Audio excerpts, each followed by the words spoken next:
Pour le coup, à 1000%. Juste pour faire ça, monter sur scène devant des gens, c'est une expérience, faut le faire.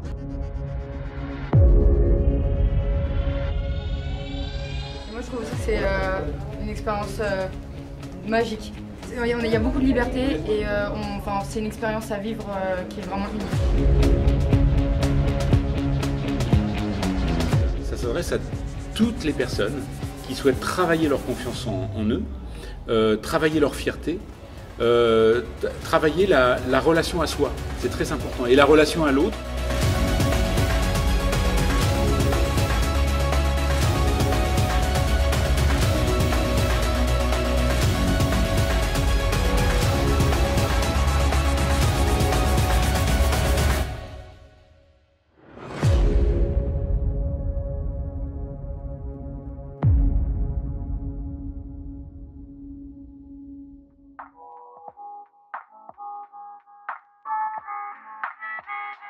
Moi, c'est Srassen Mez, j'ai 24 ans, je suis en apprentissage dans une crèche parentale. Je m'appelle Tétia, je suis en première année UJE.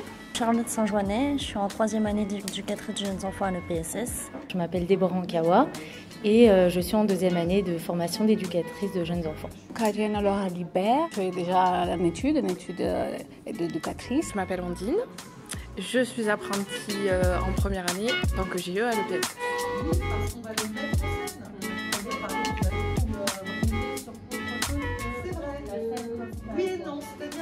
Quoi qu'il en soit, d'où ils viennent et où ils arrivent, il y a toujours cette espèce de trac de dingue juste avant et puis juste après, ils ont envie de recommencer tout de suite. Ils sont dans un état euphorique très avancé, et nous aussi.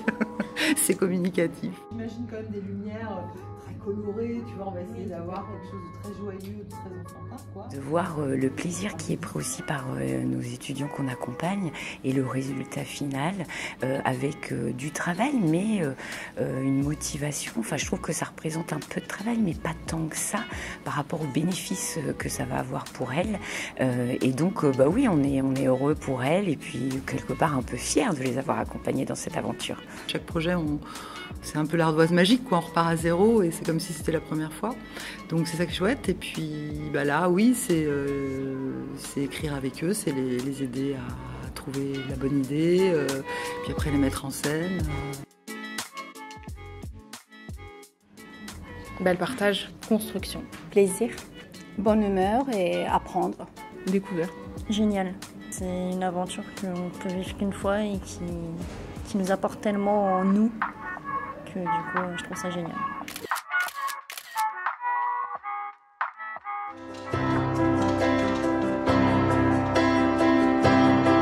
Il était une fois un tout petit mal éveillé. Que veut dire mal élevé? Non, je veux dire mal éveillé. Tu veux dire qu'il était mal à l'aise? Non, écoutez-moi. Il était une fois un tout petit mal éveillé. Mais pourquoi il était comme ça? Voyez? Il est tellement mignon. Il aura toutes les qualités, n'est-ce pas les fées? Oui, il sera beau, intelligent, généreux, ouvert aux autres et aux membres. Il fera des grandes choses. Sauf que les parents du tout petit si bien doté avaient oublié d'inviter la fée cabossée. Oui, c'est moi la fée cabossée. Et je n'ai pas été invitée. Alors je vais me venger. C'est le bébé! Si! Je vais le rendre dépendant aux écrans. Il ne pourra plus s'en passer. Il deviendra complètement abruti à force de regarder des trucs pas adaptés à son âge, de jouer à des jeux débiles et violents. Il se fera harceler par tous ses petits amis virtuels. Il se coupera du monde. Il n'aimera personne. Il sera bête et méchant comme moi. Abracadabra! Nous ne pouvons pas empêcher l'horrible sortilège de s'accomplir, mais heureusement, la fée de travers, c'est moi! La fée de travers, elle avait du puissant pouvoir, elle aussi. Moi, fée de travers, je décrète que ce bébé mignon, plongera dans un sommeil profond jusqu'à ce que le baiser d'un prince ou d'une princesse. Soyons pas sexistes, hein. Le réveil. Mais non, tu te trompes. C'est la Belle au bois dormant. Oh, où est-ce que j'ai la tête? C'est quoi cette fille-là? Elle est un peu étrange, mais elle gère. Donc, ce bébé sera accro à tous les écrans. Facebook, Twitter, télévision. C'est bon, on a compris. C'est bon. Jusqu'à ce qu'une fée éducatrice, c'est moi, lui ouvre de nouveaux horizons. Abracadabra toi-même, faites preuve clamousée. Une fée éducatrice? Non mais c'est sérieux ça? Bac plus 3, formation en alternance, diplôme d'état, d'éducatrice de jeunes enfants. Très sérieux, oui. Les parents, pour protéger leur enfant du mauvais sort, avaient interdit tous les écrans dans la maison. Mais le petit trouva une tablette et commença à bien mal grandir. Let's go! Je parie que t'es même pas capable de sauter du toit! Tu me files ton goûter! Tu me donnes pas de bon bec, tu dis à tout le monde t'as un petit zizi! Tu connais le jeu de foulard? T'es trop nul, je t'invite même pas à mon anniv, la dernière! Mais ils sont pas gentils! Moi je vais jouer à la plaie! Go!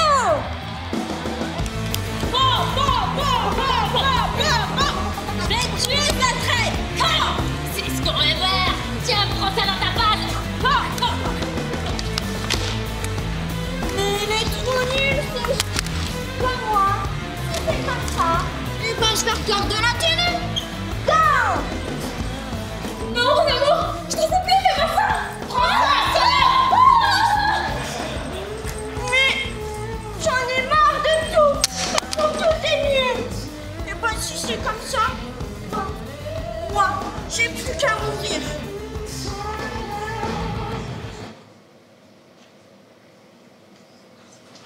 Qu'est-ce que tu fais, petit? Rien. J'essaye un nouveau jeu. Un nouveau jeu très dangereux? Oui, les autres ne m'aiment pas, alors je m'ennuie. Quels autres? Ceux qui t'envoient des messages derrière leurs écrans? Ils ne sont pas réels, ignore-les. Parce que t'es réel, toi, peut-être. Bien sûr, même que j'ai plein d'activités à te proposer. Ah bon? Tu ne connais même pas mes goûts? Faux, je t'ai bien observé, ça fait partie de mon métier. Et je t'ai préparé plein de jeux adaptés à ta personnalité. Des jeux vidéo? Non, plus d'écran pour l'instant. Ça n'était pas très épanouissant. En chaud? Allez. La vraie magie, c'est l'éducation. En musique, le slogan, vous êtes de vraies filles ou pas? Éveillé, éduqué, on veut faire ça à tout jamais. Éveillé, éduqué, notre métier c'est un conte de fées. Délaisser les écrans pour rêver. Plus de métaverse. Avec nous les enfants grandissent en liberté. En liberté.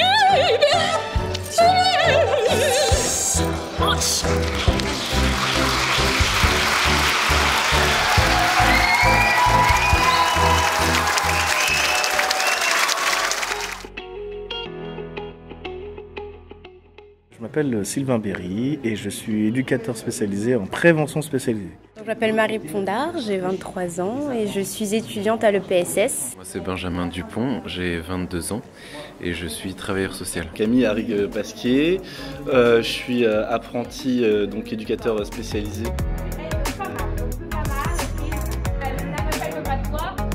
L'occasion pour les apprentis qui font un métier qui n'ont rien à voir avec le théâtre, de découvrir déjà ce nouvel élément et ensuite de renforcer des compétences comme par exemple la prise de parole, parler en public, la confiance en soi dans leur corps de métier qui leur est propre et qu'ils vont exercer peut-être toute leur vie.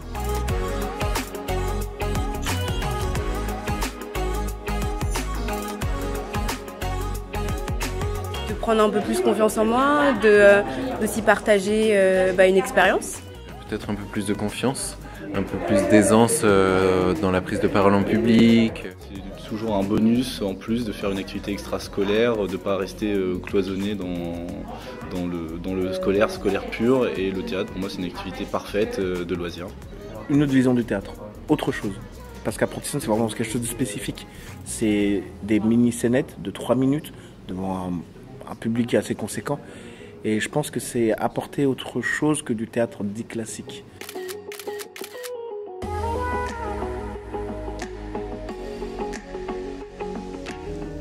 On accueille tout de suite le prochain groupe. Il s'agit du groupe numéro 22 avec Camille, Sylvain, Marie et Benjamin. Ils sont en formation d'éducateurs spécialisés, sont accompagnés par Jean-Baptiste Mang et mis en scène par Juliette Maurice. Le titre de leur scénette, Les éducateurs de choc.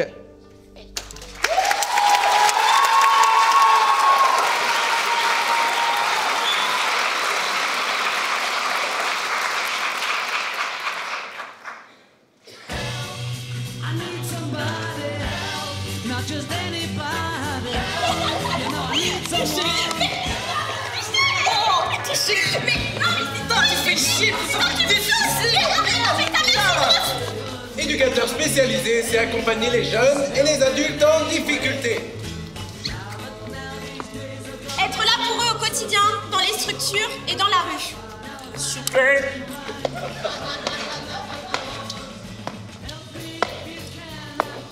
Le travail social, ça nous connaît. L'être humain est le plus beau des sujets. Et c'est notre projet.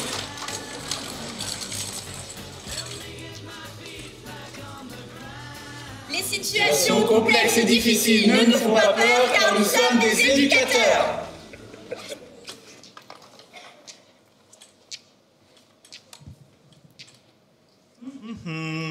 Alors, voici où nous avons un sympa, joli, 50 ans. Bah dis donc. Mais qu'est-ce qui se passe encore? Si j'allais l'aborder. Eh ben voilà, c'est ce qu'on appelle un râteau. Heureusement que les applis de rencontre existent, hein. Bah voilà, c'est encore ces trous qui s'est bloqué. Et vu que je peux pas me servir de mes doigts correctement, ça va encore être une galère. Et lui, il fait comme si il m'avait pas vu, hein? Évidemment, je ne suis pas contagieux. Oh là là, faut aller l'aider. Mais je sais jamais comment on fait avec ces gens-là, moi. Oh là là, et en plus, si le gars il fait une crise d'épilepsie et de tétanie, je sais pas comment on dit, le mec va me baver dessus. Vous avez besoin d'aide? Vous m'entendez? Vous me comprenez? Non mais il me prend pour un con en plus. Bien sûr que je vous entends, enfin. Je suis handicapé, mais pas sourd encore. C'est juste mes jambes qui marchent mal, hein? Et oui, il y a encore un problème avec ces trous, comme d'habitude. D'accord, je vais regarder ça. Ah, et en plus, moi, là-bas, je suis commercial. J'y connais rien, c'est l'histoire de roue. Mais François, t'es encore sorti avec ton vieux fauteuil. Oui. En plus, tu sais bien qu'il fonctionne mal. Bon, ça devrait aller maintenant, je vous laisse. Ah, je vais regarder. Bon allez, on y va? En plus, t'as un rendez-vous. En France, 40% de la population est confrontée au handicap. 80% dans le handicap invisible, dont les maladies chroniques. Le handicap ne concerne pas seulement les personnes à mobilité réduite. Depuis qu'Elisabeth m'a quitté, sentimentalement, c'est compliqué. En plus, je me suis pris un râteau tout à l'heure. En ce moment, je me sens si seul. Salut mon grand, ça va?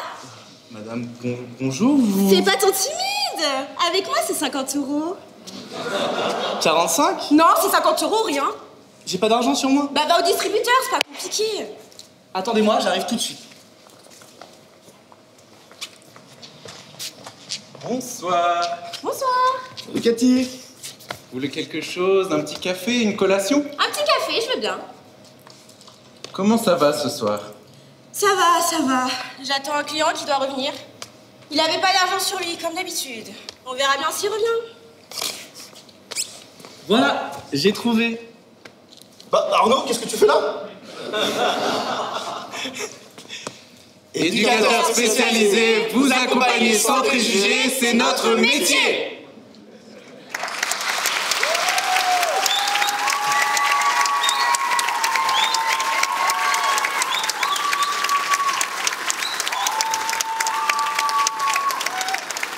Ils sont vraiment exceptionnels. On les applaudit encore bien fort, le groupe numéro 22, avec Camille, Sylvain, Marie et Benjamin.